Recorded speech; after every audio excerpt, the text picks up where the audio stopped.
Hey guys, Ed here, and today we have this 2009 Nissan Murano, and in this quick video I'd like to show you how to check your oil and fluids in this car. So first thing, let's pop the hood, pull the latch,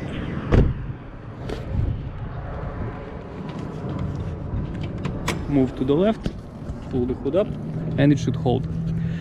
Okay, let's start. So first thing here is we'll have the motor oil. Okay, so to check motor oil, first of all you have to make sure the car is cold, and you do it usually first thing in the morning, so the car has to be cold. Over here we have a dipstick, so grab a napkin or some rag or something and get the dipstick out. So I'm gonna put you guys here, grab on the dipstick and pull it out, then dry it off.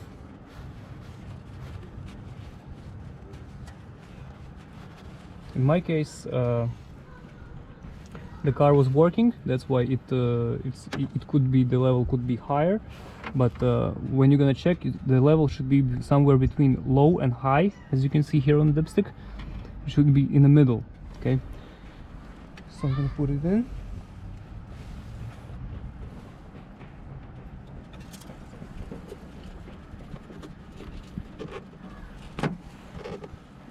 And pull it out.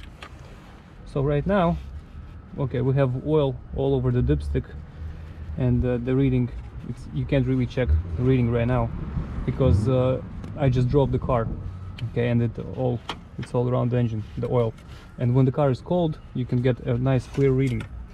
So that's how you check the oil. In case if you have to add oil, if you see your reading is low, then 1 second. Okay, in this case you open the lid, crankcase cap, and you're gonna pour some oil in.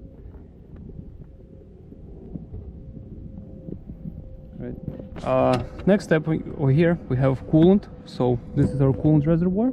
The coolant level should be over here, between max and min sign, somewhere over here. If you need to add some, you open this cap and pour the antifreeze inside, but always make sure that the car is cold. If this is hot, and you can open either radiator cap. If you can open the radiator cap when it's hot, you're gonna get boiling antifreeze in your face. So never open this if this thing is hot. This thing is more safe, but also usually make sure it's cold before you open it. You can also use water in extreme situations, but make sure it's only for temporary use. Next thing, over here we have windshield washer fluid. You can use water also in extreme situations, but you should use windshield washer fluid. Just open it, pour it in till the end, and you're all set. Very simple.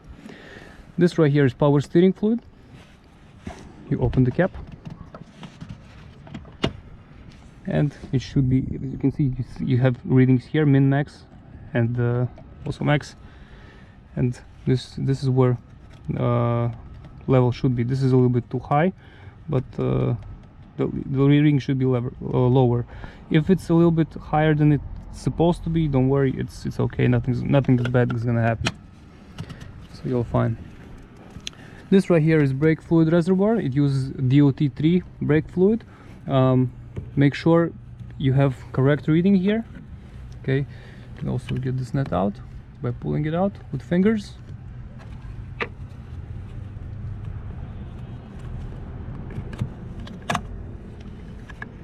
And your oil should be right here on the bottom. Okay.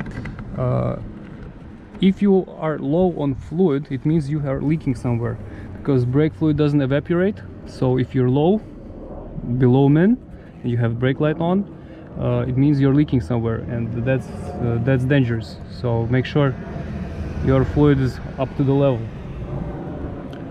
Next thing right here is transmission fluid, which is this right here is transmission dipstick.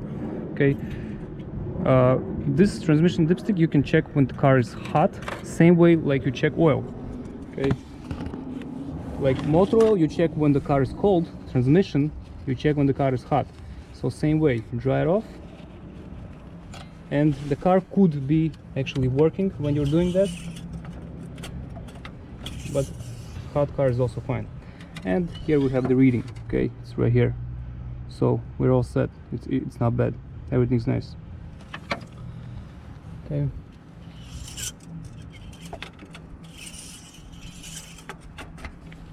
this is how you check the transmission oil.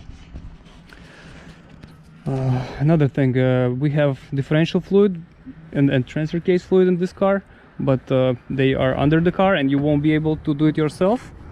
That's something for mechanic to do. And another thing is also the antifreeze, the freon.